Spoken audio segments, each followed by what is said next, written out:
Hi Wavy Curlies. Today we're doing a comparison of various diffusers and talking about the features and benefits of the different types.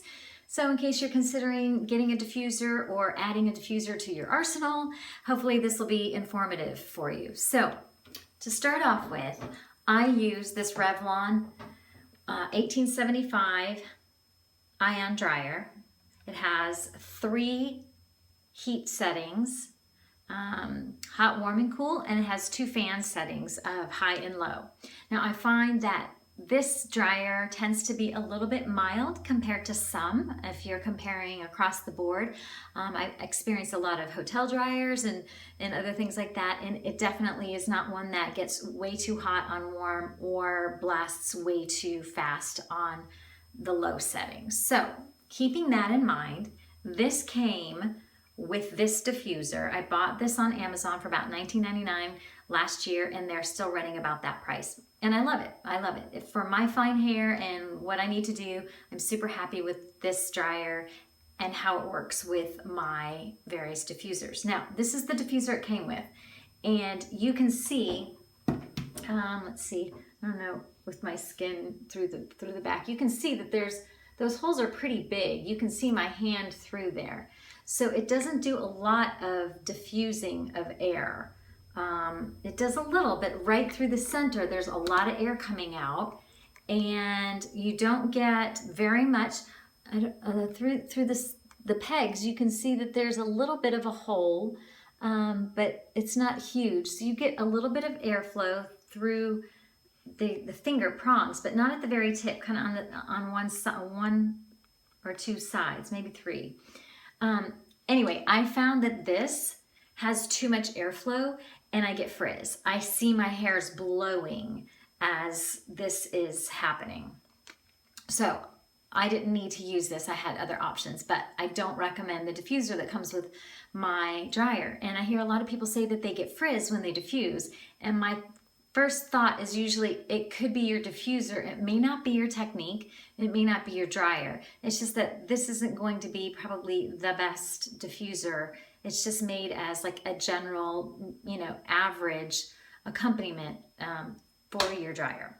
So moving on. I travel a lot. So it's important to me to have some type of diffuser or dryer for traveling. And I have chosen to use a silicone travel diffuser, and it collapses so it doesn't take up a lot of room. Now this is my second one, and hopefully you can see the diffusion here.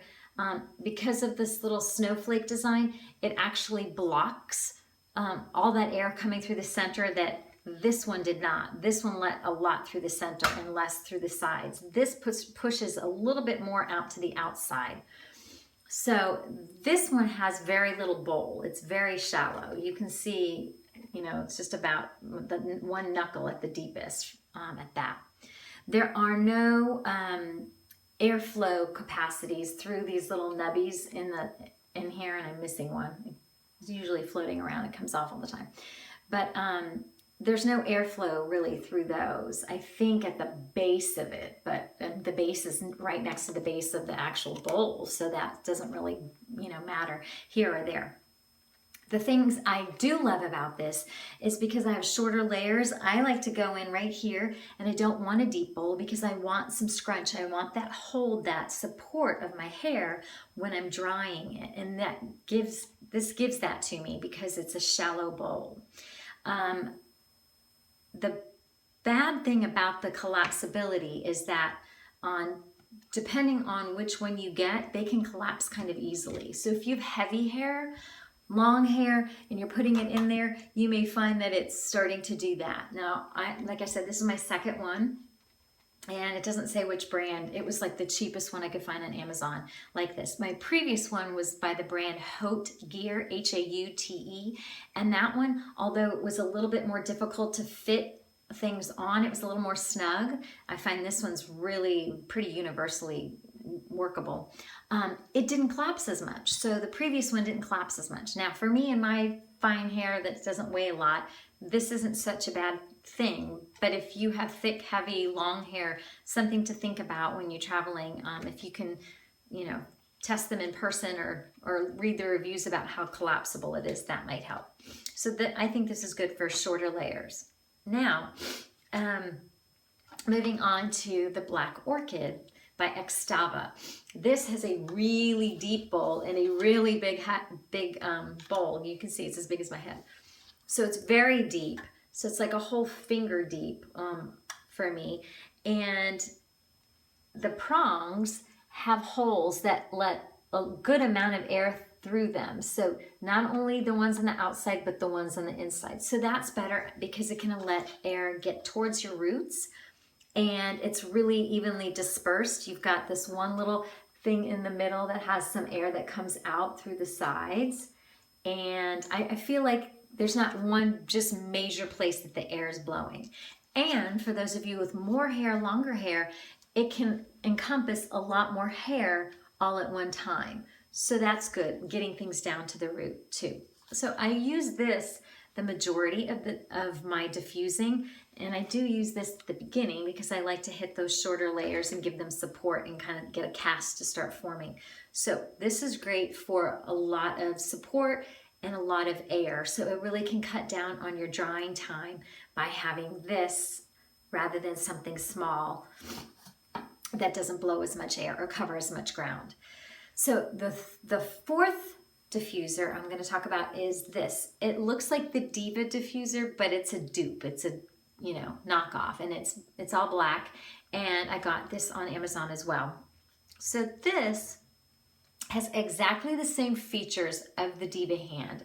My Deva stylist was asking me about it, and I went home and compared, and the features are exactly the same. So what a lot of people don't know about this is that the heaviest airflow comes out the fingertips, okay? And then there's the airflow through the fingers and the palm. Now on the back of the hand, the fingers are the only place that the air comes through. So if you know where the air is concentrated on this, then it helps you to be able to use it better. So for this, if you need to get at your roots, those fingertips are really going to be blowing the air at the roots, but you're also going to be getting air in the top of the fingers, on the bottom of the fingers, and on the palm. Knowing where that air is coming from really can help you use this better. For me, this would not be my only diffuser. Some people love it and it's the only one. Perhaps if you have a much fuller type of curl pattern and denser hair, this works great. You can just stick it in. You can kind of cover the perimeter, but I need to be able to have that bowl and cupping action, where for this, the cupping, my curls just fall right through the fingers. So that's not going to be good enough for me in terms of the cupping action. Now, if you have really dense hair that would just sit in here and lay without your curls really starting to fall through, this may be perfect.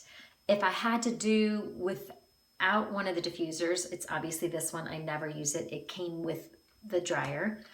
The second one, if I had to do without one, would be this, because I like this for travel and I like this for my short layers, and I like this for its universally well-designed airflow and air distribution. It's really even, and you can get a lot of hair in there, so it can cut down on your drying. So if you're really looking to invest in just one, unless you have short, fine hair like mine or shorter, go with the Black Orchid by ExTaba. But I do find this really useful because any of these other ones, the air hits the top layer and then as well as the roots if I'm going in this way. This is the only one where I can really bypass hitting the outside or the ends by lifting and placing it in. So now I'm getting this underside right here where my finger is, the underside of the curls, and not just cooking the top of the curls. I'm also getting the fingertip flow at my roots. And I'm also getting the underneath part of the fingers to dry the roots right below that in this section that's still hanging. So that, my friends, my wavy curly friends, those are the features and benefits that I find to these various diffusers.